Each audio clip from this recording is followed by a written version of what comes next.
السلام علیکم ورحمۃ اللہ وبرکاتہ۔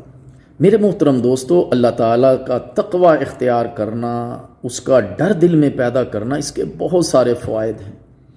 اللہ تعالیٰ جل شانہ کا فرمان ہے، اعوذ باللہ السمیع العلیم من الشیطان الرجیم، ومن یتق اللہ یجعل لہ مخرجا وَيَرْزُقُ مِنْ حَيْثُ لَا يَحْتَسِبُ وَمَنْ يَتَوَكَّلْ عَلَى اللَّهِ فَهُوَ حَسْبُهُ۔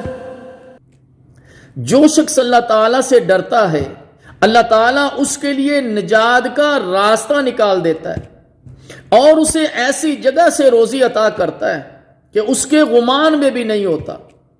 اور جو شخص اللہ تعالیٰ پر بھروسہ کرتا ہے، اللہ تعالیٰ اس کے لیے کافی ہو جاتا ہے۔ اللہ تعالیٰ ہمیں اپنے دلوں میں اللہ کا تقوی، اللہ تعالیٰ کا خوف، اللہ تعالیٰ کا ڈر بٹھانے کی توفیق عطا فرمائے۔